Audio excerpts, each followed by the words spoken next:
Hindi po ako magtatanong. I will only make a manifestation. I'm only wondering why neither the prosecution nor the defense is presenting a competent witness Nako. in the handling of intelligence and confidential fund. Kasi po, in my previous life, sa Yun. Ayos. Senator Judge Aimee, Ako, ito na before si we go Aimee on na. a second round. Senator Judge Aimee, thereafter Senator Judge Erwin Tulfo for a second round, Senator Judge Ontiveros for a second round, and Senator Judge Rafi for a second round. Senator Aimee, you may proceed when you're ready, and you have 2 minutes, ma'am.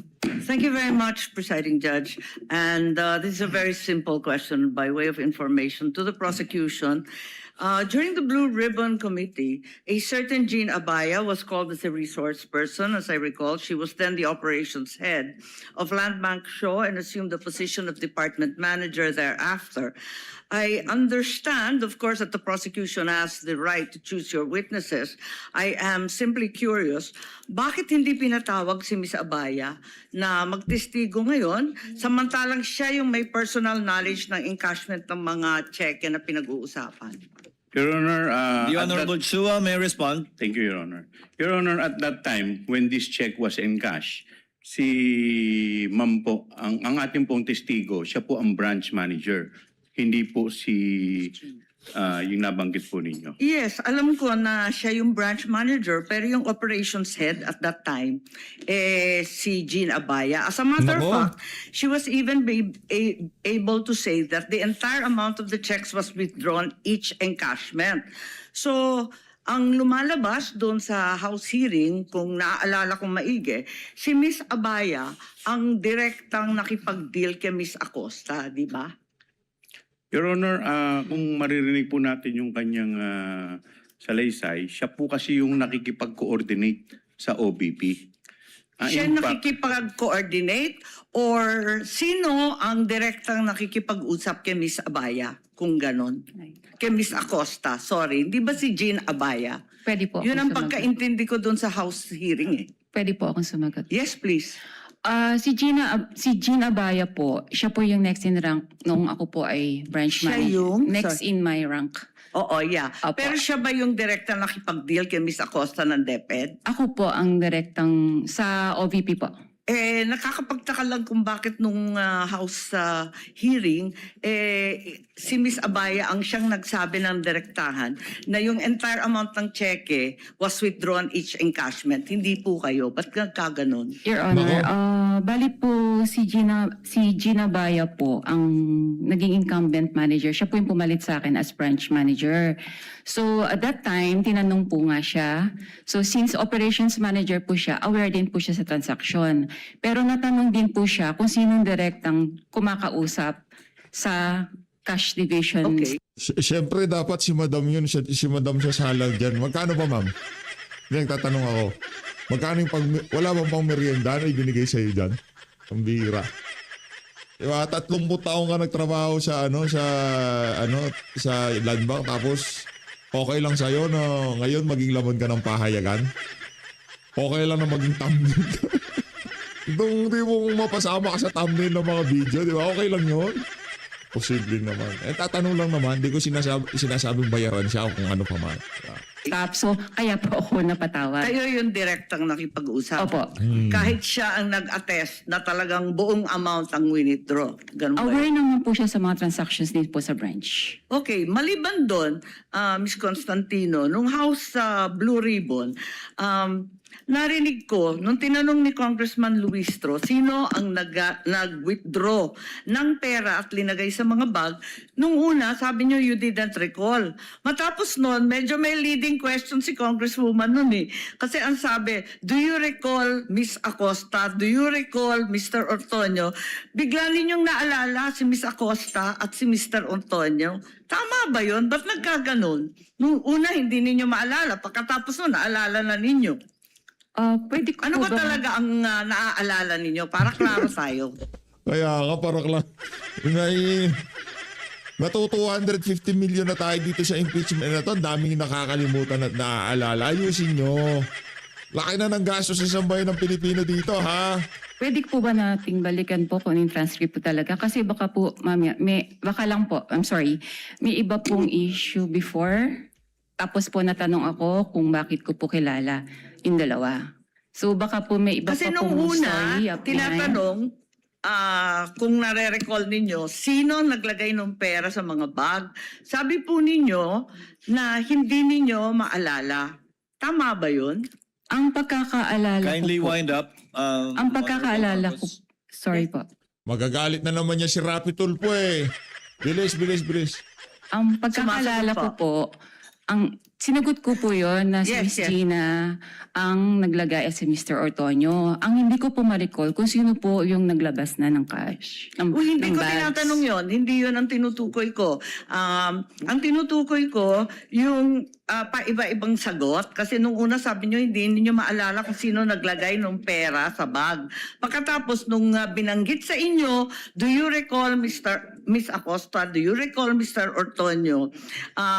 Naalala ninyo kung sino naglagay na yung dalawa. Bakit ganon? Yun lang po. Ang Kindly wind up, pagkakaalam, ma'am. ang pagkakaal- Considering that Miss Acosta is allegedly the payee, bakit hindi niyo yun naalala kaagad? Doon ako nagtataka. Wala po akong matandaan na sinabi ko na hindi ko ma-recall po yung naglagay ng pera sa bags. Ang alam ko po, nare-recall ko kung sino po ang naglabas ng bags.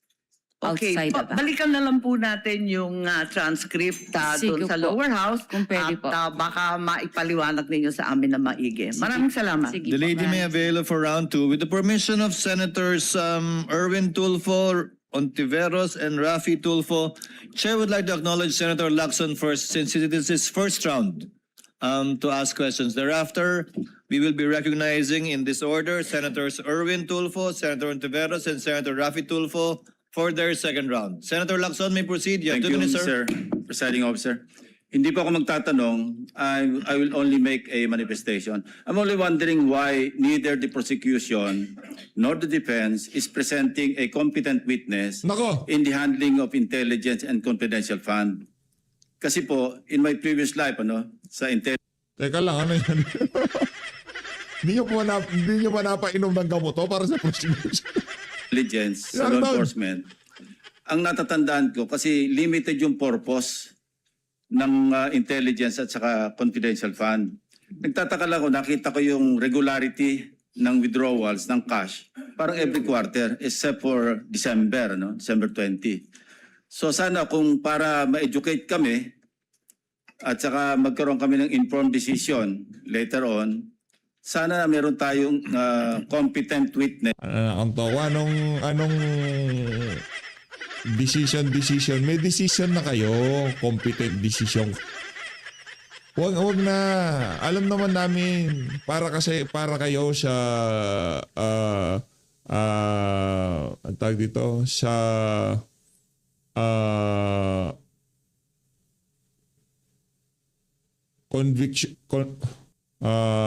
conviction nitong si BP Sara. Diba? Sa pag-handle ng intelligence fund or confidential fund. Para nang sa gano'n naman, ma-appreciate namin at matanong din namin sarili namin, regular ba yung every quarter kasi January, April, tapos July, di ba? Parang regular eh. Ang alam ko, pagka may pangangailangan dahil merong intelligence gathering operation, may confidential activities, saka palang mangangailangan ng pera. So yun lang, Mr. Presiding Officer. The defense may also respond or comment with the prosecution. Thank you. We will recognize both sides, but recognize first to respond to the inquiry of the manifestation rather of Senator Judge Lacson. The Honorable Chua. You may proceed, sir. Thank you, Your Honor. Your Honor, we will be presenting our witness, pero hindi po siya yung testigo po pagdating po dyan. In time po, we will be presenting witness or witnesses that will explain yung manner po ng confidential Kasi I asked my staff, wala po sa listahan ng testigo na meron tayong competent witness.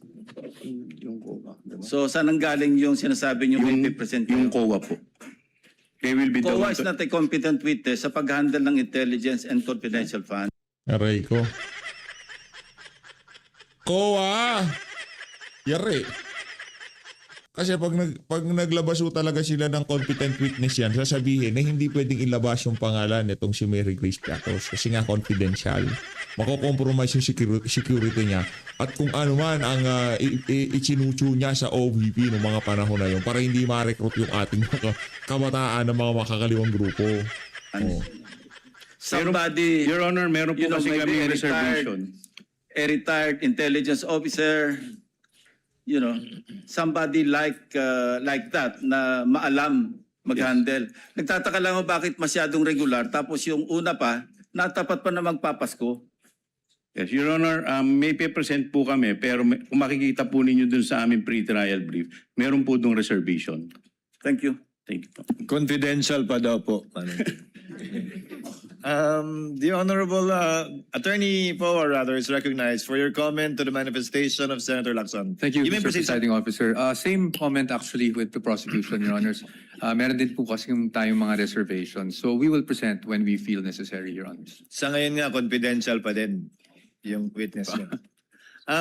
Senator Erwin Tulfo is recognized for his availment of round 2. You may proceed, sir. You have 2 minutes.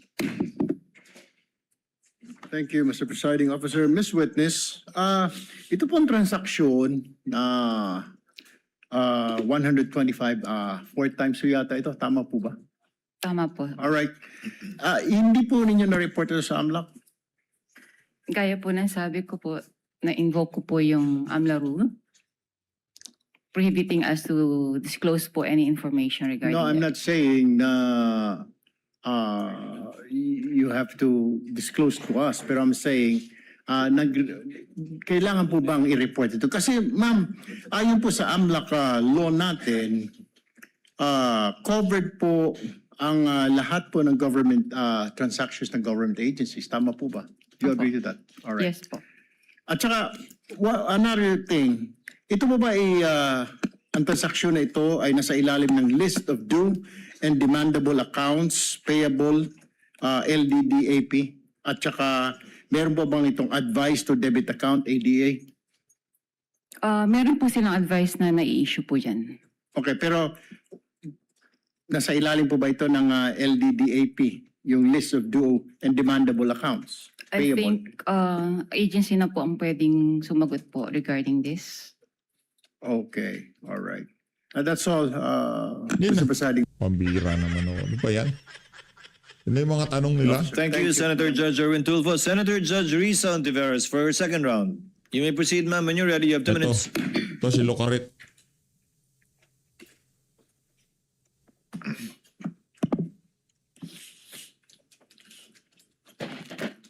Salamat po, Mr. Presiding Officer. Madam Witness, yung unusual pa rin, bago ibang tanong. Sinabi niyo kanina sa prosecution may cash-involved limit. Magkano po yung cash-involved limit Sa branch po sa namin. branch ninyo? Pwede ko bang hindi sagutin po yan for security? All right. Then hindi ko itatanong yung follow-up question doon. Ito na lang. Sabi po ninyo, wala ang branch ninyo ng ganyang amount. Kung pwede niyong sabihin, magkano po ang halaga na meron ang branch nyo? Yung malaki po kasi amount. So in Yes. any given day po kasi talagang wala po kaming branch. So pwede ko po in average kung ano lang po yung sa tingin namin na kasya po yung during the operational transactions po ng branch. for the Magkano day. po yung average na yon sa branch nyo? Transactions for the day? For us mga ano po, maybe mga 20 M po. 20 M. So ito pong 125 million ay times 6 po dun sa average na transaction sa branch nyo in a given day. Opo. Okay. And then sabi nyo rin po kanina sa prosecution, kailangang tawagan ang cash center ninyo para i-transact yung amount. Magkano po yung floor ulit na halaga para kailangan yung tawagan ang cash center ninyo? Any cash requirements naman po ay tinatawag namin sa cash center po namin for assistance. Okay.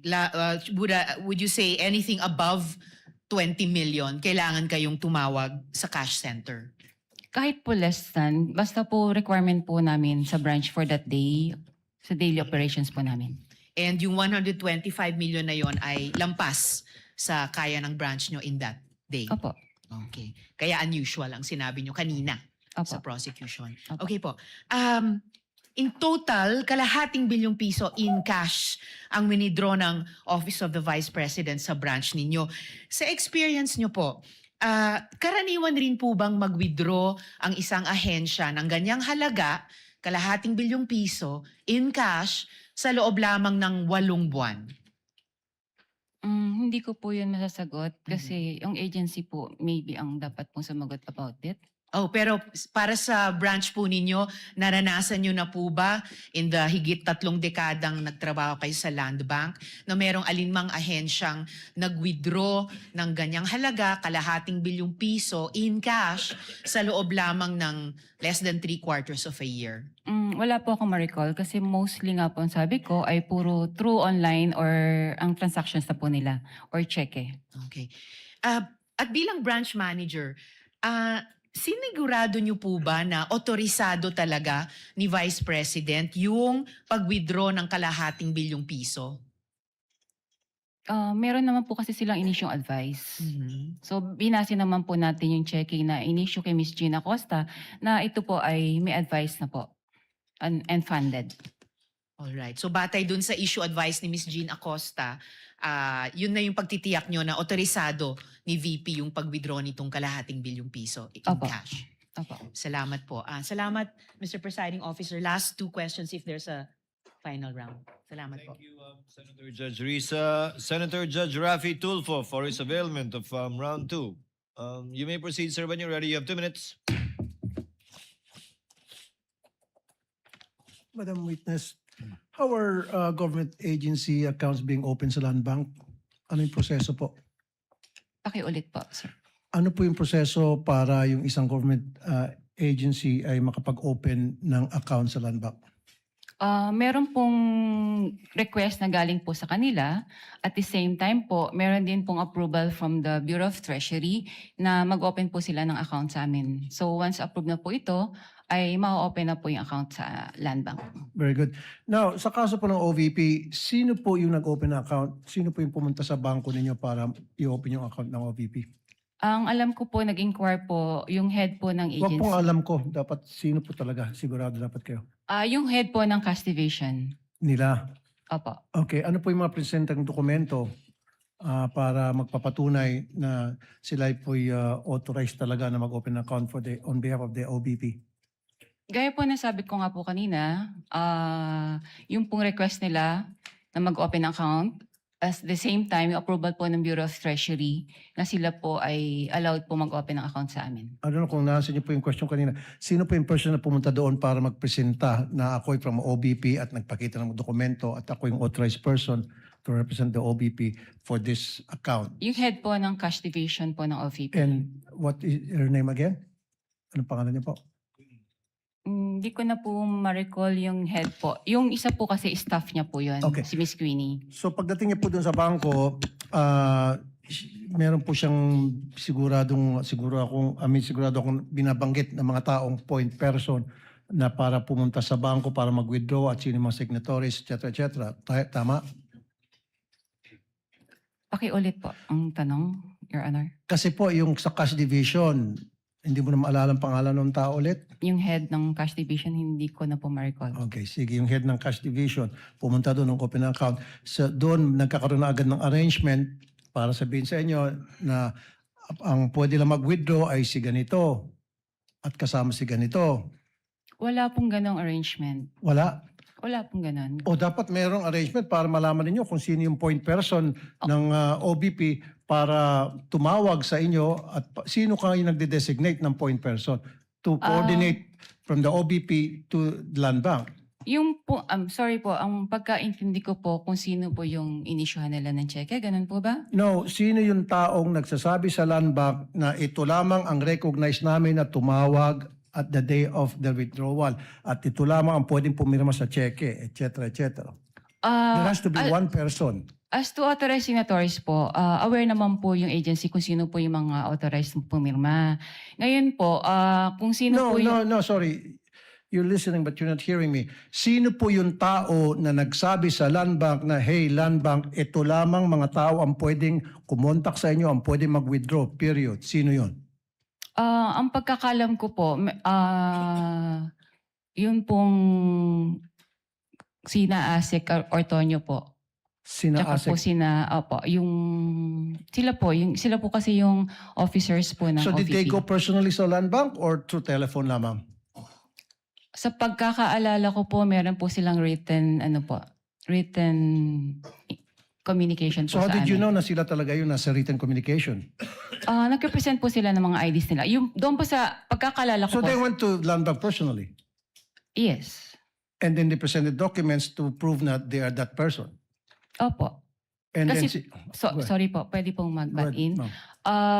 Bali po doon, sa pagkakaalala ko po, sa binibigyan ng dokumento, meron na rin pong photocopy ng mga IDs po nila.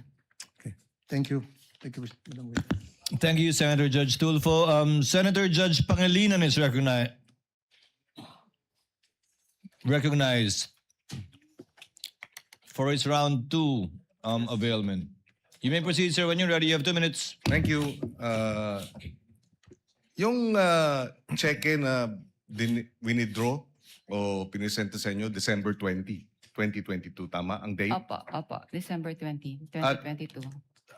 Kinuha yung pera on the same day, December 20. Opo. So, kung sabi nyo kanina, unusual yung malaking halaga. Unusual din, o usual ba yun? Yung ganung halaga, same day naka-date, same day din i-withdraw? Ganon? Bali nga po, Mabilis ba yun? may prior notice po sila, ang agency, na meron silang magkakaroon po sila ng ganong encashment. So as to 2 days date- before? Opo. So, yung pong December naman po kasi, pwede naman po nilang gawin yun on the same day. Kasi po, pag December, merong regulation naman po ang Bureau of Treasury. Kapag po December, hindi na po natin siya inihintay ang 24 hours or to 48 hours na ano po. Yes, so Na but if grace you period. combine both, the huge amount, which is unusual, and the same day dated check Transaction. and the same day withdrawal, is that usual? So, tingin ko naman po, usual naman po siya. So the only thing unusual is that it is a huge amount, which you've never experienced in your Yes, 32 Your Honor. years. Opo. Okay. And so tinatawag sa'yo 2 days before kahit hindi pa handa yung cheque, in other words. No? Hindi ko na lang po alam kasi sa 2 side days- nila. Opo. 2 days before, oh yeah, pero posible no, na 2 days before, December 18, 17, hindi pa nahahanda yung cheque, pero ihahanda nila, pininotify na kayo. Opo. Okay. Maraming salamat. Thank you. Thank you, Senator Judge Pangilinan. Senator Judge Ontiveros for the final round for your last 2 questions, I believe, or no more? No more? If there are no other interventions or interjections from the Senator Judges, the presiding officer would like to excuse you already. Ma'am Violeta Constantino. Thank you. Thank you very much, ma'am, for your time. Salamat po sa inyong kooperasyon. Magandang umaga po. Mananghalian po muna kayo dyan bago kayo umuwi.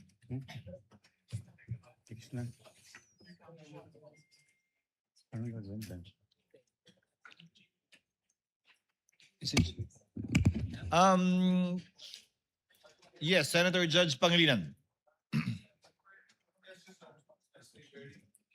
Quick manifestation because I'm receiving a few text messages The about, gentleman may proceed. thank you, about the non-disclosure by covered transactions. We just have to distinguish, para sa interest lang ng mga nagtatanong, ang covered institutions na hindi pwede mag-disclose ang mga bangko ng AMLA records. Pero ang AMLA mismo, hindi siya, at least the position of the impeachment court, is not covered by the confidentiality of records. That So was what the that that was what the clarifies. chair said earlier, and that was Yes. contained in the ruling of the court. Yes, thank you, Mr. Mr. Presiding. Thank you. With the permission of the parties, it's 11:42 so that we can cut clean. We can pause for lunch and resume at 12:15 for a 30-minute lunch break. Your Honor, before anything, just a quick manifestation, Your Honor. Your Honor, if I may be Counsel for recognized. respondent is Ah, recognized. Mukhang naiwan po yata ng witness natin itong certification. If I may just turn it over. Yes. Kindly give it to the counsel to the panel of Your prosecutors. Honor, and may to we the know witness. what is the content of the Yes. document? Thank you. Based on popular request, 12:30 then. We resume at 12:30 for the next witness of the prosecution in the person of Ms. Nenita Camposano. That's okay with us, Your Honor. Counsel from the panel of prosecutors, that's okay? Yes, that's okay with us, Your Honor. Then we shall go on recess and shall resume at 12:30.